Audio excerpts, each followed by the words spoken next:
Honestly, Solasta is a good game. The only limitation is the 5th edition basic rule set. It adheres to it too closely. I heard that Baldur's Gate 3 makes some changes, quality of life improvements for video game systems.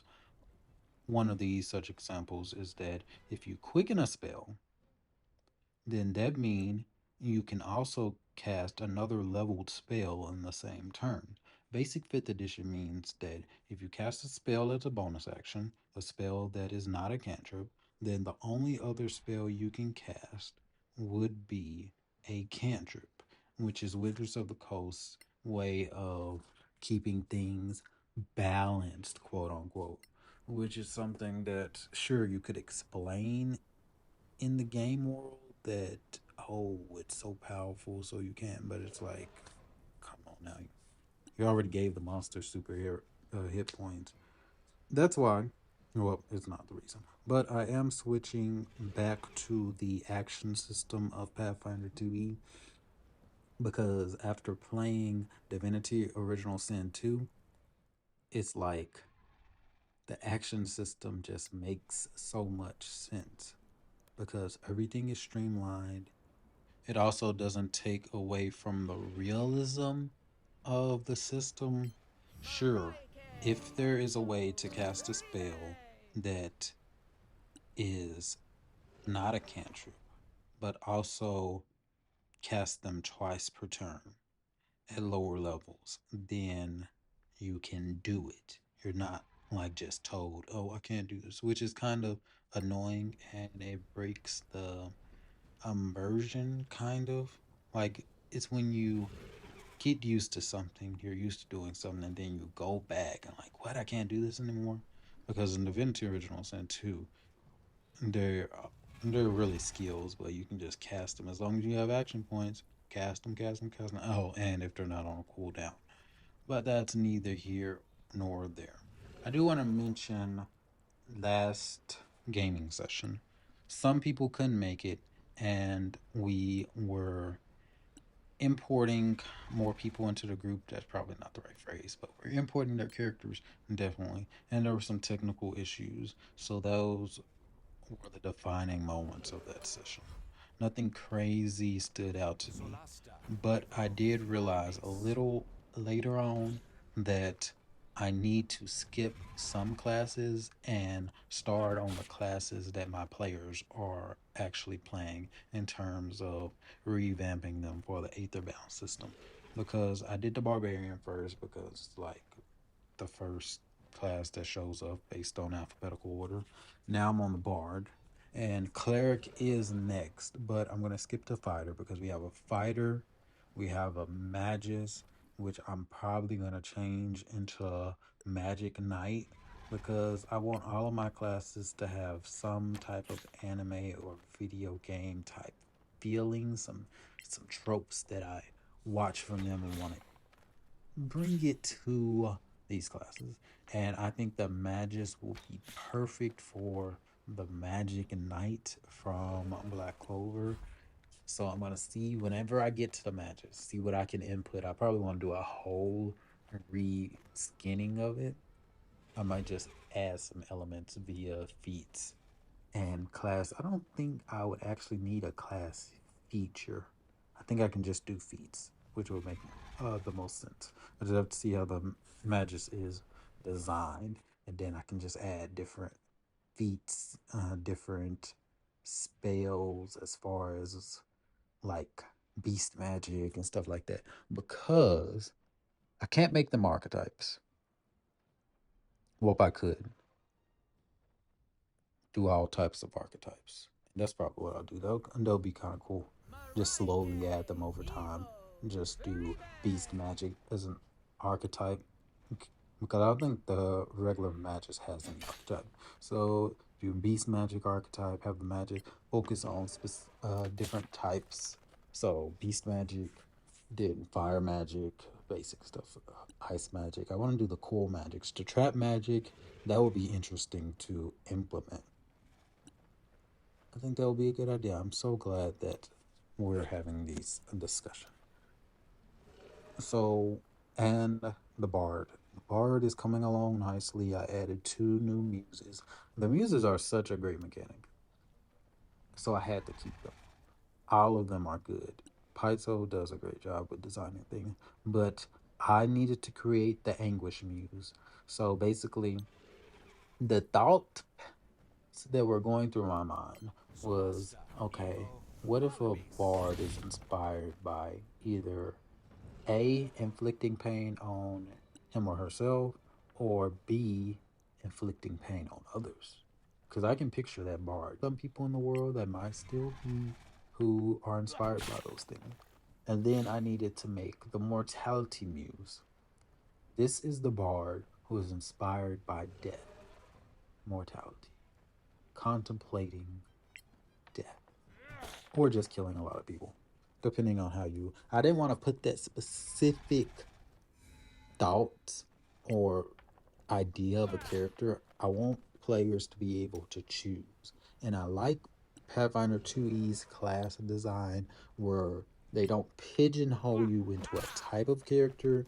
They have the classes represent the play style, but you get to define the character in terms of what the character represents, the flavor, the theme, in a way. And I think that can be further improved if we take away the restriction for the dedications, and instead of requiring a player take 3 feats for a dedication tree, and just pick one and then move over. So you get the dedication. After you got the dedication, in fact, we probably won't have to call them dedication because they're not being dedicated anymore. So I'll probably take that out and have a starting feat or whatever I decide to name it. I think that will be all right because why pigeonhole? I think Paizo is going in that direction too with its wizards. I'm not using the wizard colleges. First reason is because they were created to ingrain the wizard into Paizo's world, the world of Golarion. So I think that isn't covered under the org license. Number two is I just like the traditional schools of magic, and I was intending to add some more schools of magic, like chronomancy, and I have to think about psionics because I don't think psionics in Aetherbound is a different type of magic per se versus something that affects the world. Like it's not magic per se. We'll get there whenever I create the psyker. I'll flesh it out. I'm thinking about a certain magical index. So you have the psychics who were trained based on science and they're just manipulating the natural world based on their perception and their views of that world versus traditional magic systems, which is a kind of a cool distinction. And the way I'm developing classes is that each one is unique in the terms of how they cast spells, which a lot of systems are moving that way from what I've seen because I've looked into DC 20 and I think the developers around that is trying to lean it that way where each class is thematic in their types of spellcasting. Well, of course, the spellcasting class. And Pathfinder TE is on that route, but they're not, and they're still stuck in some usual ways of doing things. Number one is having spontaneous casters use spell slots still. In Aetherbound, that doesn't happen. I've already revamped the bar. The bar uses mana points. The sorcerer is going to use mana points too, but I'm putting a lot more emphasis on their abilities, their bloodline abilities. And they're going to use, and since all classes in this edition have stamina points, I'm most likely going to make most, if not all, their bloodline abilities require stamina points, and then use the spell casting stuff and the metamagic stuff require mana points. So there's that. Druids, I haven't gotten druids yet, but druids are prepared spellcasters. They can use spell slots. That makes sense. Clerics, that makes sense. Wizards, that makes sense. Champions, Solasta, I Necro, know they're prepared. Well, Marvelous. I haven't looked at the updated champions, but I know paladins were prepared spellcasters in Pathfinder because I remember playing them and Pathfinder Wrath of the Righteous. There was a paladin, and I definitely had to prepare some spells. But I'll probably just turn them into spontaneous because, like, what are they? They're out there saving people. Don't have time to prepare some spells. What is this? They just fight. Don't have time for all that. So that's the updates for now.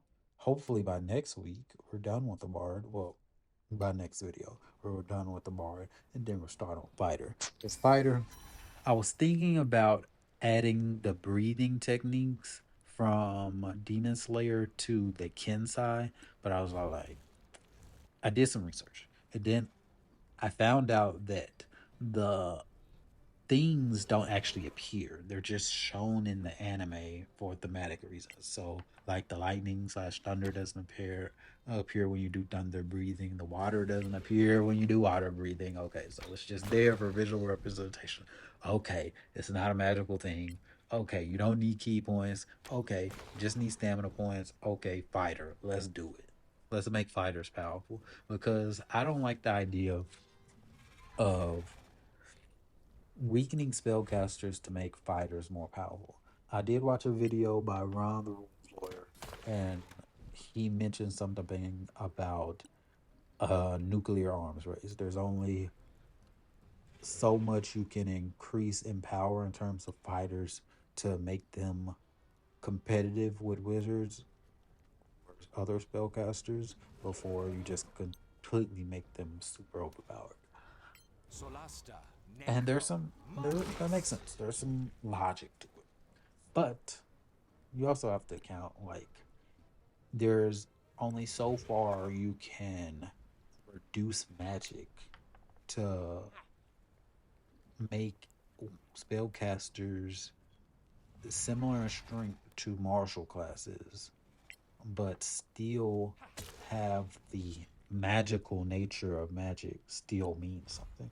Because magic traditionally was supposed to be, well, I guess depending on what you read, you could say mysterious, powerful, stuff like that. I know from some videos people did about AD&D, magic was powerful, overpowered by our standards, but that was the generic sense of magic. And I think in a lot of shows, probably less so in anime because the fighters or the martial classes in anime are powered in their own right. But like in live action shows or traditional movies, blah blah blah, then spellcasters are like the powerful people. They have magic. They can change reality.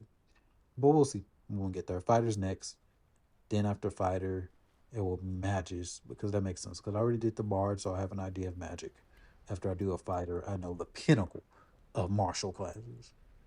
Unless I make the Kensai kind of there. But I might have the fighter stay at the pinnacle in terms of I'm not going to increase the Kensai's attack bonus to scale with the fighter. I'll probably just use the techniques to supplement that because the Kensai is not going to have a way to fly natural. Well, one of them will. But I think this has lasted long enough. If you have any questions about the new system, let me know. Eventually, when we get enough interest, I'll start doing live streams where I'll actually talk about it. One of these days, I'll make a video going through the document and stuff like that and discuss the major changes. But I want to, my ideal is to finish all of the core classes. So that will be the barbarian, the bard, the cleric, the druid, the fighter, the kensai. I'm adding the magus for the core book, the mechanic, which I'll probably change to the inventor or something like that. The monk, I do like the idea of paladin, like the name paladin, but that has some goody two shoes connotation, so I'll probably change that to champion.